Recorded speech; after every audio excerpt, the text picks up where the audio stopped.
The massive success of Kingdom Come Deliverance 2 has shown that complex, simulation-focused games can be both marketable and profitable. Bethesda Game Studios has been the king of this open-world RPG with simulation elements genre for a long time. But over the years, we've seen the company take the wrong lessons from each of its games and push their game design in the opposite direction than what many of their fans would like to see. While it makes the gameplay and systems far more accessible than the first game, Kingdom Come 2 doesn't sacrifice much of its depth or its core experience of pushing realism and simulation.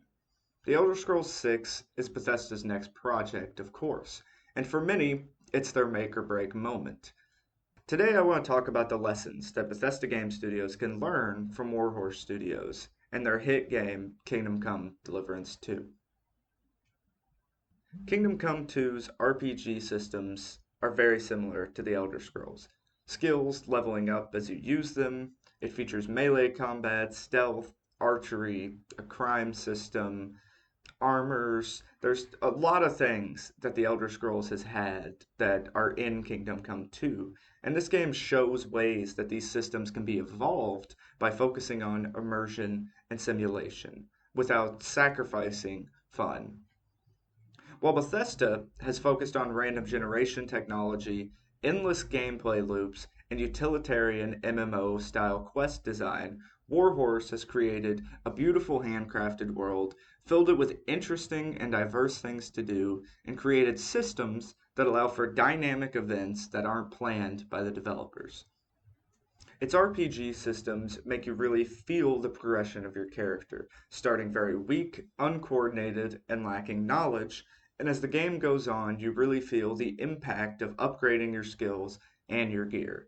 Whereas Skyrim, Starfield, and Fallout 4 all have lacking progression systems that don't make you feel the impact of your upgrades. Add on top of this extremely simple combat, where the main deciding factor is how much ammo or healing items you brought.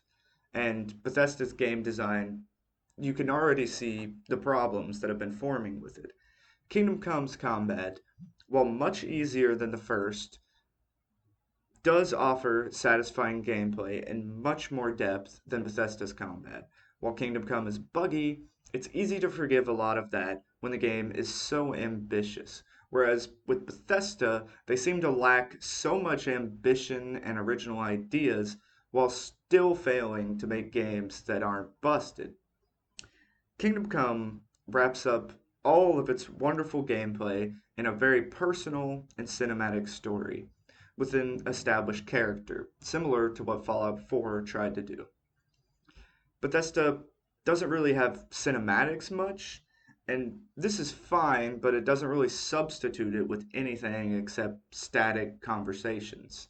Kingdom Come has much more vivid characters than anyone Bethesda's wrote in the last decade, other than Nick Valentine.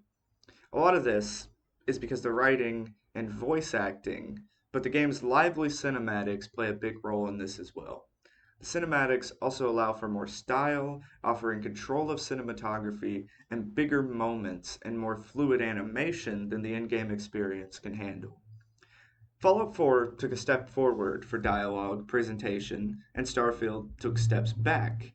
And hopefully, Bethesda can learn from these failures and the successes of Kingdom Come Deliverance 2 when it comes to presenting its dialogue and story moments. Lastly, Kingdom Come 2 is so tightly designed in its world, combat, and role-playing systems.